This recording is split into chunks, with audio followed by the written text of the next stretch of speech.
প্রধানমন্ত্রী নরেন্দ্র মোদী 3টি মেট্রো রুটের উদ্বোধন করতে আসছেন, যেখানে এই রাজ্যের মুখ্যমন্ত্রীকে আমন্ত্রণ জানানো হয়েছে, কিন্তু তিনি যাবেন না বলছেন। কীভাবে দেখছেন বিষয়টা? দেখুন, উন্নয়নের নাম হলো নরেন্দ্র দামোদর দাস মোদীজি। ভারতবর্ষকে 11 বছরের মধ্যে উনি যে জায়গা পৌঁছিয়ে দিয়েছেন প্রত্যেকটা ক্ষেত্রে, উন্নয়ন থেকে নিয়ে ডিফেন্স থেকে নিয়ে, যেভাবে সারা ভারতবর্ষে মানে চিত্রটা পাল্টেছে। আর যত উনি উন্নয়নকে ভালোবাসেন বা উন্নয়ন করছেন, পশ্চিমবাংলার সরকার মানে মুখ্যমন্ত্রী মমতা ব্যানার্জি তত উন্নয়ন বিরোধী। ইনি প্রত্যেক বছর বাঁধ তৈরি করেন তিরপাল দিয়ে, প্রত্যেক বছর ভেঙে যায়। কেন্দ্রীয় সরকারের কোটি কোটি টাকা ওই ইস্যুতে ইনি লুটপাট করে, ইনার লোকেরা লুটপাট করে, ইনিও লুটপাটের মধ্যে থাকলেও মেট্রো রেলওয়ের উদ্বোধন করছেন, উনি যাবেন না।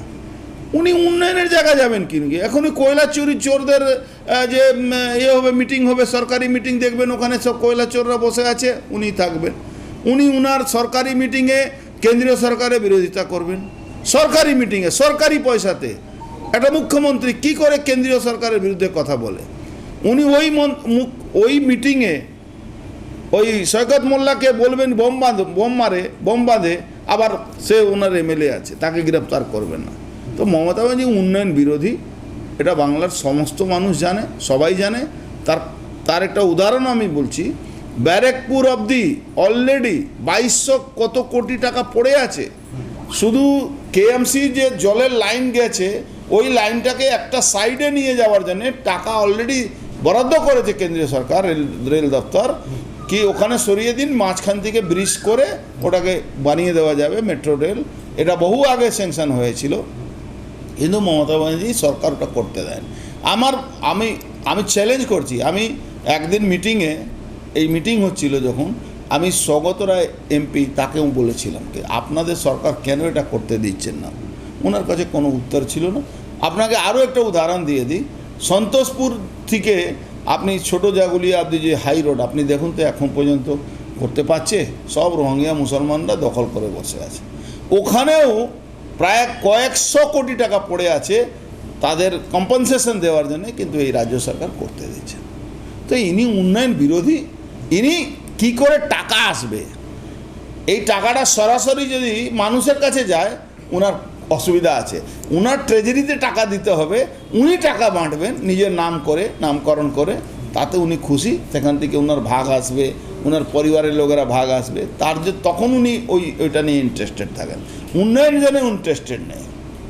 আগামী দিনে ব্যারাকপুর পর্যন্ত যে মেট্রো সম্প্রসারণের ব্যবস্থা ছিল, সেটা দেখুন, ব্যারাকপুর থেকে অবধি সম্প্রসারণের ব্যবস্থা হোক বা ব্যারাকপুর টু কল্যাণী হোক, যতক্ষণ এই সরকার থাকবে এই অসম্ভব ব্যাপার আছে। এই সরকার নেগেটিভ সরকার। এই সরকার কোনো পজিটিভ চিন্তাভাবনা নেই। এর পজিটিভ চিন্তাভাবনা একটাই আছে। মমতা ব্যানার্জি নাটক করে খিচুড়ি খাওয়াতে গেছিলেন ওই হুগলিতে, যখন ওই বন্যার সময় হচ্ছিল, তখন আপনি মার্ক করেছেন হুগলিতে, তখন আপনি মার্ক করেছেন বালি মাফিয়া ইনার সঙ্গে খিচুড়ি বাড়ছিল। তো এইটা উনি ভালো বুঝেন, বাদ বাকি উনি বুঝেন না। বেশ কিছু টেট যারা চাকরি পান, তখন তাদের উপর বেধড়ক মারধর করা হয় পুলিশের বিরুদ্ধে অভিযোগ। দেখুন, টেটের ব্যাপার হোক বা এসএসসি ব্যাপার হোক, মমতা ব্যানার্জি কোনো সরকারি চাকরি উনি দেবেন না। ওনার একটাই আছে, ভাতা দিয়ে ক্যাডার তৈরি করা। শিক্ষিত ছেলেরা, লেখাপড়া ছেলেরা মাঝে মাঝে বিভ্রান্ত হয়ে এই বামপন্থীদের, যারা একটা সময় যখন ভোট আসবে তখন নো ভোট টু বিজেপি করবে, এদের থেকে বিভ্রান্ত হয়ে তারা কিন্তু এই সরকারের ঘুরিয়ে ফিরিয়ে পক্ষেই তারা রায় দিয়ে দিচ্ছে। কিন্তু যখন চাকরির ব্যাপার আসছে, তখন এই সরকার সবসময় চাইছে কি কোনো সরকারি চাকরি না, ভাতা দিয়ে উনি সরকার চালাবেন। আপনি দেখুন, যদি ওই এসএসসি ব্যাপারে আজকে রিভাইজ পিটিশন শেষ হয়ে গেল, ডিসমিস হয়ে গেল, যদি উনি ওই 5000 যে ইললিগাল যাদেরকে কোর্ট বলেছিল কি কারা অযোগ্য আছে সে লিস্টটা দেওয়ার জন্য, ইনি যদি দিতেন তাহলে তো 20,000 লোকের তো চাকরি বাঁচত। ইনি দেননি। এখন তাদেরকে মিথ্যা আবার প্রতিশ্রুতি দিচ্ছেন কি তাদের জন্য রিভাইজ পিটিশন দিয়েছেন। রিভাইজ পিটিশন কিসের জন্য দিয়েছেন? নিজের চোরদেরকে আর নিজে বাঁচার জন্যে।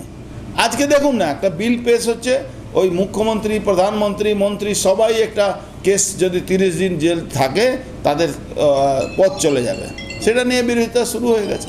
আরে প্রধানমন্ত্রী নিজেই তো ওর মধ্যে এ করছেন, প্রধানমন্ত্রী, মুখ্যমন্ত্রী, মন্ত্রী সবার। তো উনি চুরি করার জন্য সবটা আইন তৈরি করবেন আর লুট করার জন্য সবার পক্ষে কথা বলবেন। কিন্তু যারা সাধারণ গরিব মানুষ, আজকে পুলিশের ভর্তি হচ্ছে না, তারপরেও পুলিশের লোকেরা ওই যত একটা সিপিএমের সময় স্লোগান ছিল না, পুলিশ তুমি যত মারো মাইনা তোমার 112, এখন পুলিশ তুমি যতই মারো ডিএ তুমি কখনো পাবে না, তাতে কিছু পুলিশের যায় আসে না। তার ভোগান্তি মানুষকে ভুগতে হচ্ছে।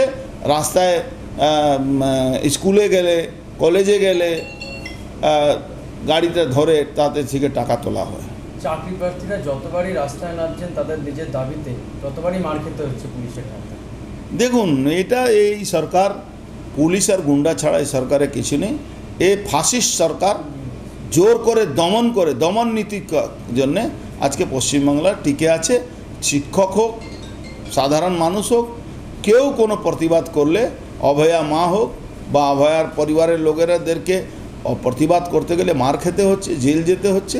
এই সরকার এইভাবে চলছে। পরিযায়ী শ্রমিকদের তাদের রাজ্যে ফিরে আসে 5,000 টাকা করে দেওয়ার কথা। যে পরিযায়ী শ্রমিকরা 50,000 1 লাখ টাকা রোজগার করে, মমতা ব্যানার্জি তাদেরকে 5,000 টাকা, আসলে কিচ্ছু না। যে এখানে ওনার ক্যাডাররা যারা ভোট লুট করে তাদেরকে 5,000 টাকা মাইনা সরকারি পয়সা দিয়ে দেওয়ার একটা চক্রান্ত আছে। পরিযায়ী শ্রমিক সাজিয়ে সবাই পরিযায়ী শ্রমিক হয়ে লেখাবে, সরকারি টাকা উনি দেবেন। যেরকম আপনি দেখেছেন ওই দুর্গা পুজোর সময়, আজকে মুসলমানদেরকে ইমাম ভাতা বাড়াচ্ছেন না, এখানে এখন হিন্দু সাজার জন্যে চলে আসছেন কি 1,10,000 টাকা আমাকে দিতে হবে। আরে আপনি কয়লা বালি চুরির টাকা আছে তো দিন না ওখান থেকে। আপনি ডিএ দিতে পারছেন না, আপনি ভাতা দেওয়ার শুরু করে দিয়েছেন। আপনি কোনো উনি দুর্গা পুজোকে দিচ্ছেন, কাকে দিচ্ছেন? ওরা চাঁদা তুলে না, তাহলে একটা করে দিয়ে কি চাঁদা কেউ তুলবে না? 1,10,000 টাকা দিল সরকার, তাহলে সরকার কোনো ধর্মের জন্য টাকা দেয়? অদ্ভুত ব্যাপার আছে। সরকার মন্দির তৈরি করবে, সরকার মসজিদ তৈরি করবে, সরকার কি গুরুদ্বারা তৈরি করে? এটা আমাদের দেশের সংবিধানে নেই।